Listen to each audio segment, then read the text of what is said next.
सभी बच्चों को नमस्कार। हम बात करने जा रहे हैं आज 11th क्लास के एक मैथमेटिक्स के टॉपिक की, दैट इज अर्थमेटिक प्रोग्रेशन। इसको शॉर्ट में एपी कहते हैं।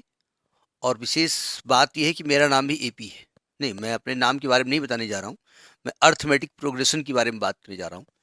सबसे पहले हम वर्ड प्रोग्रेशन को पकड़ने की कोशिश करते हैं। ये प्रोग्रेशन क्या होता है, ठीक है। अब प्रोग्रेशन कहाँ से स्टार्ट होता है, पहले वहां से कहानी स्टार्ट करते हैं। तो सबसे पहले एक वर्ड आता है सीक्वेंस। सबसे पहले एक वर्ड आता है सीक्वेंस, ठीक है। सीक्वेंस को समझने के लिए चलते हैं पहले चैप्टर में। जब आपने सेट थ्योरी पढ़ी होगी, फिर आपने फंक्शन पढ़ा होगा। तो फंक्शन में आप ये पढ़ते हैं कि भाई ये डोमेन होता है और ये कोडोमेन होता है ना। याद होगा आपको, कोडोमेन होगा, क्योंकि इस चैप्टर में पहुंचने के पहले हो सकता है आपने वो पढ़ लिया हो। कभी कभी टीचर यहीं से स्टार्ट करता है, तो नहीं पढ़ा तो कुछ ठंड रखिए, जब पढ़ोगे समझ में आ जाएगा। तो जैसे डोमेन के कुछ एलिमेंट हैं 1 2 3 4 नेचुरल नंबर। डोमेन में क्या है? नेचुरल नंबर है ना।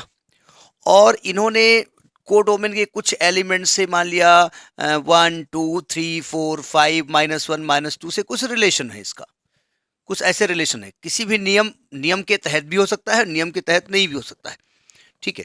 तो इसके सभी एलिमेंट का कोई ना कोई इमेज वहां पर है, ठीक है। मतलब 1 का इमेज 1 है, 2 का इमेज 2 है, 3 का इमेज 3 है, 4 का इमेज 5 है, ऐसा कुछ मान लिया है। तो अगर इन एलिमेंट्स को, जो आपकी ये वाले एलिमेंट्स हैं, इनको एक ऑर्डर में रख दिया जाए, मतलब उसी ऑर्डर में जिस ऑर्डर में इसके इमेज हैं, यानी 1 लिखा जाए, फिर 2 लिखा जाए, फिर 3 लिखा जाए, फिर 5 लिखा जाए। तो अगर ऐसा लिखा जाए तो इसको सीक्वेंस कहते हैं, और ये सीक्वेंस का सिंबल होता है। मतलब सीक्वेंस की अगर डेफिनेशन कहें तो it is a function where domain is the natural number and codomain is any real number, ठीक है। तो इसको सीक्वेंस कहते हैं। लेकिन ये जो सीक्वेंस नंबर लिखे हैं, ये इनफाइनाइट भी हो सकते हैं और फाइनाइट भी हो सकते हैं। किसी नियम को फॉलो कर भी सकते हैं, किसी नियम को फॉलो नहीं भी कर सकते। मतलब ये, लेकिन जरूरी ये है कि जो डोमेन है वो नेचुरल नंबर होना चाहिए। तो इसको हम सीक्वेंस कहते हैं, ठीक है। अब यही नंबर जो आपके 1 है, 2 है, 3 है, 4 है, 5 है, ठीक है, यही नंबर अगर किसी साइन के द्वारा जोड़ दिए जाए, प्लस माइनस कुछ लगा दिया जाए, तो ये बन जाती है सीरीज। यानी सीक्वेंस के जो एलिमेंट्स हैं, उन्हें जब प्लस माइनस साइन से जोड़ दिया जाता है तो वो सीरीज बन जाती है, ठीक है। और अगर ये सीक्वेंस के नंबर किसी रूल को फॉलो कर रहे हैं, रूल को फॉलो कर रहे हैं मतलब जैसे हमने कहा कि, मतलब मैं मान लेता हूं कि मान ले an is equal to n plus 4, ठीक, ये nth टर्म है। अब आप n को 1 रखा, तो आपने कहा 1 रखेंगे तो इसकी वैल्यू 5 आ जाएगी, मतलब 1 5 से जुड़ा हुआ है। आपने कहा n को 2 रखेंगे तो 6 आ जाएगी, 2 6 से जुड़ा हुआ है, 6 मान ले आगे है। फिर ये 7 रखेंगे 3 तो 7 आ जाएगा। तो अगर किसी नियम से जुड़ जाए तो उसी को प्रोग्रेशन कहते हैं। इसी को क्या कहते हैं? प्रोग्रेशन कहते हैं। तो 3 नाम यहां पर आए, सीक्वेंस, सीरीज और प्रोग्रेशन। सीक्वेंस की डेफिनेशन है कि sequence is a function. Definition लिख देते हैं पहले। तो देखिए सीक्वेंस की डेफिनेशन क्या लिखी, a sequence is a function whose domain is the set of natural number. अभी मैं डोमेन के बारे में बात कर सकता हूं। तो इसमें होता क्या है, देखिए जैसे आपने अभी हमने कहा ये डोमेन है ना। इसके एलिमेंट हैं 1 है, 2 है, 3 है, 4 है, ये नेचुरल नंबर होना चाहिए। और यहाँ पर इसका इमेज आता है, जो भी 1 से जो भी रिलेशन इसमें हो। मान लिया हमने कहा भाई ये an जो nth टर्म है वो लिखा है n-4, ठीक है। तो n को 1 रखा आपने, तो ये a1 आ गया, ठीक है। तो 1 -4 दैट इज -3। फिर आपने n को 2 रखा, तो 2 -4 दैट इज -2। n को 3 रखा तो 3 -4 दैट इज -1। तो ये जो -3 है, -2 है, -1 है, 0 है, 1 है, ये इसके इमेजेस कहलाते हैं, ठीक है। तो ये जो a1 a2 लिखा है ना, उसको हम ऐसे a1 a2 a3 ऐसे लिख सकते हैं। ये इसके एलिमेंट्स होते हैं, ये इसके एलिमेंट्स होते हैं, ये यूं कहिए डोमेन के इमेजेस होते हैं। अगर आपने भी फंक्शन नहीं पढ़ा है तो ज़्यादा इसमें दिमाग मत लगाइए। जब फंक्शन पढ़ोगे तो ये अपने आप बात समझ में आ जाएगी कि डोमेन एक फंक्शन होता है, ठीक है। सॉरी, सीक्वेंस एक फंक्शन होता है। और अगर इधर रियल नंबर है तो ये रियल सीक्वेंस है। अगर यहाँ पर कॉम्प्लेक्स नंबर है मान लिया, तो कॉम्प्लेक्स सीक्वेंस है, वो बात भी बड़ी क्लास में पढ़ाई जाएगी। तो ये तो सीक्वेंस होता है। नहीं समझ में आया मत समझिए, क्योंकि आपको उसकी ज़रूरत है भी नहीं। लेकिन अगर कोई पूछ ले कि भैया आपने अर्थमेटिक प्रोग्रेशन पढ़ा है, सीक्वेंस किसे कहते हैं, आप बता ही नहीं पा रहे, तो इतना मालूम होना चाहिए फंक्शन होता है। और फंक्शन अभी आपको 11th में पढ़ाया गया होगा, और नहीं पढ़ाया गया होगा तो हमारा वीडियो ऑलरेडी फंक्शन का इसमें पढ़ा हुआ है, वो आप देख सकते हैं फंक्शन क्या होता है। लेकिन उतने डिटेल में फंक्शन में यहाँ पर जाने की जरूरत नहीं है। तो ये सीक्वेंस की डेफिनेशन हो गई। अब आता है सीरीज क्या होती है। तो हमने कहा अगर A1 A2 A3 ये सब सीक्वेंस है, ऐसे लिखा नहीं जाता है। बड़े क्लास में जाएंगे तो सीक्वेंस को इस प्रकार से ब्रैकेट लगा दिया जाता है, उसके अंदर लिखा जाता है, ठीक है। कहीं कहीं पर वहां पर कर्ली ब्रैकेट में भी लिखा जाता है, लेकिन 90% यही लिखा जाता है। तो अगर ये सीक्वेंस है तो A1 A2 तो इसके एलिमेंट होते हैं। देन ये जो A1 A2 है ना, इनको अगर प्लस माइनस साइन से जोड़ दिया जाए किसी भी साइन से, ठीक है, इस प्रकार से, तो ये बन जाती है सीरीज। इसको हम क्या कहते हैं, सीरीज कहते हैं, ठीक है। अब एक वर्ड आता है प्रोग्रेशन। क्या होता है प्रोग्रेशन? प्रोग्रेशन का मतलब होता है कि अगर कोई सीक्वेंस किसी रूल को फॉलो करती है, यानी इसका मतलब हमने क्या कहा, सीक्वेंस में जरूरी नहीं है कोई नियम को फॉलो करे। सीक्वेंस ऐसी भी हो सकती है, तो 1 1 1 2 2 2 0 0 0 0 इस प्रकार से भी सीक्वेंस हो सकती है। ये किसी रूल को नहीं फॉलो कर रही है कि पहले बढ़ा फिर घटा फिर बढ़ा, हो सकता है बाद में -1 ऐसे आ जाए, ठीक, ऐसे भी हो सकती है, ठीक है। लेकिन अगर किसी रूल को फॉलो करती है तो उसको हम प्रोग्रेशन कहते हैं। नहीं मतलब इसकी जो डेफिनेशन है कि दो sequence whose term followed a certain pattern, न द सीक्वेंस, वो sequence whose term, term term term first term second term third term, follow a certain pattern, certain pattern, कोई पैटर्न फॉलो करे। पैटर्न बोले तो हमने कहा देखो ऐसा पैटर्न है कि ये 1 2 3 4 5 ये पैटर्न है, एक एक प्लस करके हमने बना दिया। हमने कहा ऐसा पैटर्न है 1 की पावर 1 2 की पावर 2 3 की पावर 3 4 की पावर 4, ऐसा पैटर्न है, ये भी एक पैटर्न है। हमने कहा एक है 2 फिर 4 फिर 6 फिर 8, ये भी एक पैटर्न है। तो अगर पैटर्न को फॉलो करें तो उसको हम प्रोग्रेशन कहते हैं, ठीक। अब प्रोग्रेशन में कई नाम रखे गए, arithmetic progression, geometric progression, harmonic progression, इस प्रकार के नाम रखे गए। तो अब हम बात करने जा रहे हैं अर्थमेटिक प्रोग्रेशन। तो प्रोग्रेशन तो समझ में आ गया कि सीक्वेंस क्या होती है, सीरीज क्या होती है और प्रोग्रेशन क्या होता है। अब अर्थमेटिक प्रोग्रेशन के बारे में बात करते हैं। देखिए अब अर्थमेटिक प्रोग्रेशन क्या होती है, हम पूरा शॉर्ट में लिखेंगे एपी। एपी बोले तो आत्मा प्रकाश मेरा नाम है, वो नहीं मैं बता रहा हूँ, अर्थमेटिक प्रोग्रेशन यहाँ बता रहा हूँ। जरा इसकी डेफिनेशन समझिएगा। कहा गया अ सीक्वेंस, एक ऐसी सीक्वेंस, जैसे सीक्वेंस वर्ड यूज किया आपने, नियम बना लिया कि सीक्वेंस क्या होती है, is called arithmetic progression if the difference of a term and the previous term is always same. समझ में आई बात? नहीं आई मत समझिए। देखिए जैसे मैंने कहा कि 2 4 6 8 10 इस प्रकार से एक सीक्वेंस लिखी हुई है ना। तो ये अर्थमेटिक, अच्छा एक पैटर्न को फॉलो कर रही है कि दो दो प्लस करके बनाई जा रही है, तो ये पैटर्न को फॉलो करी तो प्रोग्रेशन हो गई।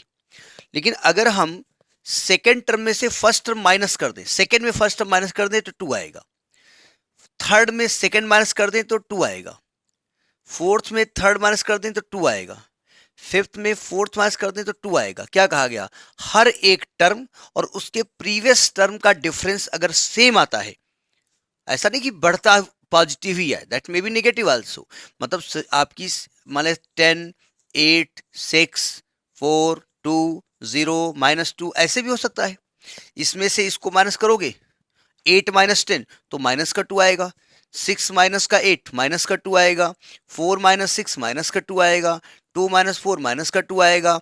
तो डिफरेंस सेम आना चाहिए, that may be positive that may be negative. तो अगर ये डिफरेंस सेम है तो पहले तो ये सीक्वेंस है, पहली बात, एक पैटर्न को फॉलो कर रही है तो ये प्रोग्रेशन है। और चूंकि हर एक टर्म के बीच का जो डिफरेंस है, हर दो सक्सेसिव टर्म के बीच का डिफरेंस कांस्टेंट है। तो इस प्रकार के सीक्वेंस को हम प्रोग्रेशन कहते हैं, और एक इस पर्टिकुलर प्रकार की प्रोग्रेशन को हम अर्थमेटिक प्रोग्रेशन कहते हैं। तो अब तो मतलब समझ में आपको आ गया कि एपी नहीं, मैं अपने नाम के बारे में बात नहीं कर रहा हूं कि अर्थमेटिक प्रोग्रेशन का मतलब क्या होता है, ठीक है।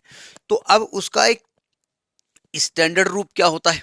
जैसे मेरा स्टैंडर्ड रूप, अभी तो टोपी लगाया तो ये तो स्टैंडर्ड रूप नहीं है ना, वो जब टोपी उतरेगी तो स्टैंडर्ड रूप में आ जाएंगे। तो उसका स्टैंडर्ड रूप क्या होता है और उसको कैसे उसके टर्म निकाले जाते हैं, इसको सिखाने जा रहे हैं। हमने लिख रखा है I am wanting to find the general term, ठीक। तो जनरल टर्म कैसे निकालते हैं, क्या उसका स्टैंडर्ड फॉर्म होता है, उसके बारे में बात करने जा रहे हैं। तो देखिए इसका जनरल टर्म कैसे निकालते हैं। जनरल टर्म का मतलब क्या होता है, जरा समझिएगा। इसको लिखा ऐसे जाता है ए, फिर इसके बाद इसमें डी प्लस कर दो, फिर इसमें डी प्लस कर दो, सब में डी प्लस करते जाओ। डी बोले तो डिफरेंस, 3D ए प्लस 4D, इस प्रकार से जो सीक्वेंस लिखी होती है इसको हम एपी कहते हैं, अर्थमेटिक प्रोग्रेशन। हर जगह एपी लिखा जाएगा। तो एपी बोले तो अर्थमेटिक प्रोग्रेशन, जीपी बोले तो जियोमेट्रिक प्रोग्रेशन, वो जब आएगा तब बात की जाएगी। अब जरा देखिए, इसमें ये फर्स्ट टर्म है। बुक में टर्म को A1 ऐसे लिखा गया है। चूंकि हम टर्म लिखते हैं तो हमारी आदत टी लिखने की है, तो हम टी लिखेंगे, हम ए नहीं लिखेंगे। बुक में लिखा हो तो कंफ्यूज ना होना, ठीक है। देखिए, तो ये जो ए है ना, ये फर्स्ट टर्म है, फर्स्ट टर्म।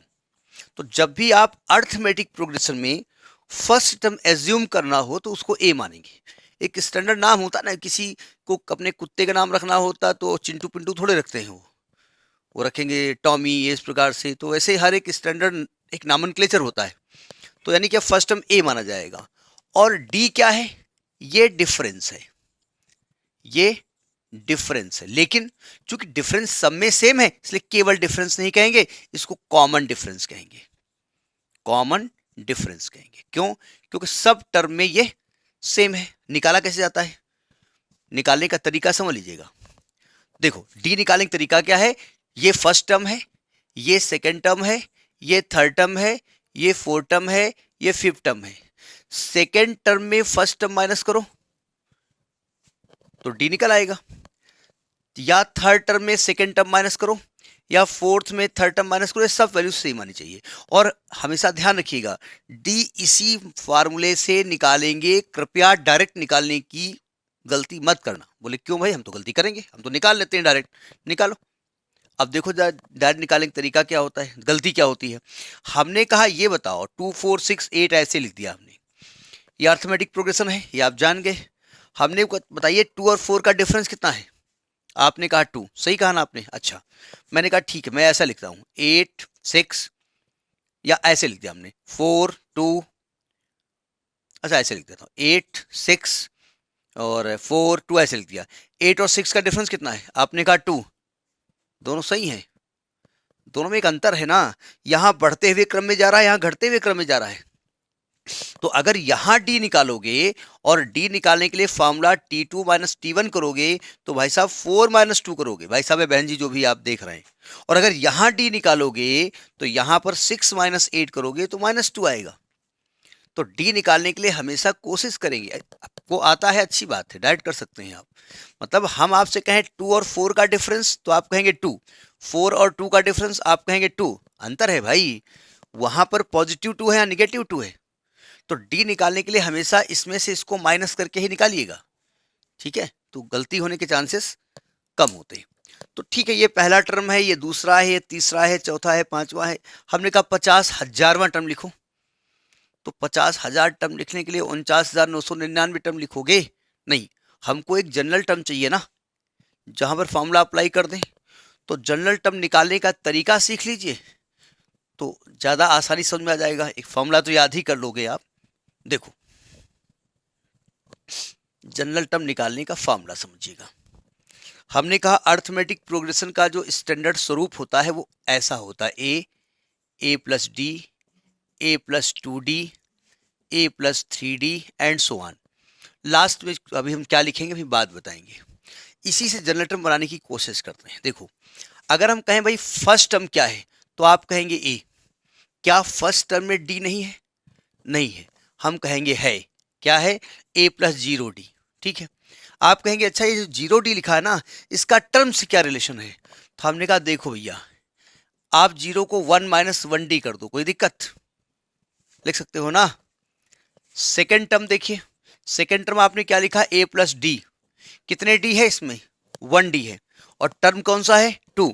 तो अगर मैं A प्लस ये 1D को 2 - 1D कर दूं, कोई दिक्कत है? भाई 2 - 1 करेंगे 1 ही तो आएगा ना।